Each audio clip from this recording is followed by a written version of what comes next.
नमस्कार दोस्तों, आज हम बात करेंगे मत्स्य पुराण की, जो हिंदू धर्म के प्रमुख पुराणों में से एक है। ये कहानी भगवान विष्णु के पृथ्वी पर मत्स्य के रूप में अवतार लेने और एक महाप्रलय से मानवता और ज्ञान को बचाने की है। कथा अच्छी लगे तो चैनल को लाइक और सब्सक्राइब जरूर करें। आइए साथियों, भगवान विष्णु के मत्स्य अवतार की कथा शुरू करते हैं। एक बार ब्रह्मा जी की असावधानी के कारण एक बहुत बड़े दैत्य ने वेदों को चुरा लिया। उस दैत्य का नाम हयग्रीव था। वेदों को चुरा लिए जाने के कारण ज्ञान लुप्त हो गया। चारों ओर अज्ञानता का अंधकार फैल गया और पाप तथा अधर्म का बोलबाला हो गया। तब भगवान विष्णु ने धर्म की रक्षा के लिए मत्स्य रूप धारण करके हयग्रीव का वध किया और वेदों की रक्षा की। भगवान ने मत्स्य का रूप किस प्रकार धारण किया, इसकी विस्मयकारिणी कथा इस प्रकार है। कल्पांत के पूर्व एक पुण्यात्मा राजा तप कर रहा था। राजा का नाम सत्यव्रत था। सत्यव्रत पुण्यात्मा तो था ही, बड़े उदार हृदय का भी था। प्रभात का समय था, सूर्योदय हो चुका था। सत्यव्रत कृतमाला नदी में स्नान कर रहा था। उसने स्नान करने के पश्चात जब तर्पण के लिए अंजलि में जल लिया तो अंजलि में जल के साथ एक छोटी सी मछली भी आ गई। सत्यव्रत ने मछली को नदी के जल में छोड़ दिया। मछली बोली, राजन, जल के बड़े बड़े जीव छोटे छोटे जीवों को मारकर खा जाते हैं। अवश्य कोई बड़ा जीव मुझे भी मारकर खा जाएगा। कृपा करके मेरे प्राणों की रक्षा कीजिए।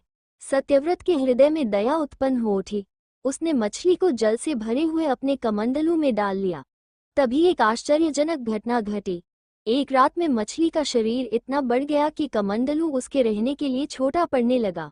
दूसरे दिन मछली सत्यव्रत से बोली, राजन, मेरे रहने के लिए कोई दूसरा स्थान ढूंढिए, क्योंकि मेरा शरीर बढ़ गया है। मुझे घूमने फिरने में बड़ा कष्ट होता है। सत्यव्रत ने मछली को कमंडलू से निकालकर पानी से भरे हुए मटके में रख दिया। यहाँ भी मछली का शरीर रात भर में ही मटके में इतना बढ़ गया कि मटका भी उसके रहने के लिए छोटा पड़ गया। दूसरे दिन मछली पुनः सत्यव्रत से बोली, राजन, मेरे रहने के लिए कहीं और प्रबंध कीजिए, क्योंकि मटका भी मेरे रहने के लिए छोटा पड़ रहा है। तब सत्यव्रत ने मछली को निकालकर एक सरोवर में डाल किया, किंतु सरोवर भी मछली के लिए छोटा पड़ गया। इसके बाद सत्यव्रत ने मछली को नदी में और फिर उसके बाद समुद्र में डाल दिया। आश्चर्य! समुद्र में भी मछली का शरीर इतना अधिक बढ़ गया कि मछली के रहने के लिए वो छोटा पड़ गया। अतः मछली पुनः सत्यव्रत से बोली, राजन, ये समुद्र भी मेरे रहने के लिए उपयुक्त नहीं है। मेरे रहने की व्यवस्था कहीं और कीजिए। अब सत्यव्रत अचंभित हो उठा। उसने आज तक ऐसी मछली कभी नहीं देखी थी। वो आश्चर्य भरे स्वर में बोला, मेरी बुद्धि को विस्मय के सागर में डुबो देने वाले आप कौन हैं? मत्स्य रूपधारी श्रीहरि ने उत्तर दिया, राजन, हयग्रीव नामक दैत्य ने वेदों को चुरा लिया है। जगत में चारों ओर अज्ञान और अधर्म का अंधकार फैला हुआ है। मैंने हयग्रीव को मारने के लिए ही मत्स्य का रूप धारण किया है। आज से 7वें दिन पृथ्वी प्रलय के चक्र में फिर जाएगी। समुद्र उमड़ उठेगा, भयानक वृष्टि होगी, सारी पृथ्वी पानी में डूब जाएगी। जल के अतिरिक्त कहीं कुछ भी दृष्टिगोचर नहीं होगा। आपके पास एक नाव पहुंचेगी। आप सभी अनाजों और औषधियों के बीजों को लेकर सप्तऋषियों के साथ नाव पर बैठ जाइएगा। मैं उसी समय आपको पुनः दिखाई पड़ेगा और आपको आत्मतत्व का ज्ञान प्रदान करूंगा। सत्यव्रत उसी दिन से हरि का स्मरण करते हुए प्रलय की प्रतीक्षा करने लगे। 7वें दिन प्रलय का दृश्य उपस्थित हो उठा। समुद्र भी उमड़कर अपनी सीमाओं से बाहर बहने लगा। भयानक वृष्टि होने लगी। थोड़ी ही देर में सारी पृथ्वी पर जल ही जल हो गया। संपूर्ण पृथ्वी जल में समा गई। उसी समय एक नाव दिखाई पड़ी। सत्यव्रत सप्तऋषियों के साथ उस नाव पर बैठ गए। उन्होंने नाव के ऊपर संपूर्ण अनाजों और औषधियों के बीज भी भर लिए।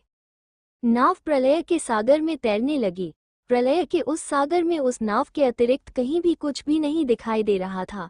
सहसा मत्स्य रूपी भगवान प्रलय के सागर में दिखाई पड़े। सत्यव्रत और सप्तऋषिगण मत्स्य रूपी भगवान की प्रार्थना करने लगे। भगवान से आत्मज्ञान पाकर सत्यव्रत का जीवन धन्य हो उठा। वे जीते जी ही जीवन मुक्त हो गए। प्रलय का प्रकोप शांत होने पर मत्स्य रूपी भगवान ने हयग्रीव को मारकर उससे वेद छीन लिए। भगवान ने ब्रह्मा जी को पुनः वेद दे दिए। इस प्रकार भगवान ने मत्स्य रूप धारण करके वेदों का उद्धार तो किया ही, साथ ही संसार के प्राणियों का भी अमित कल्याण किया। इस प्रकार ये कथा समाप्त होती है। ऐसी कथाओं के लिए हमारे चैनल को लाइक और सब्सक्राइब जरूर करें। धन्यवाद।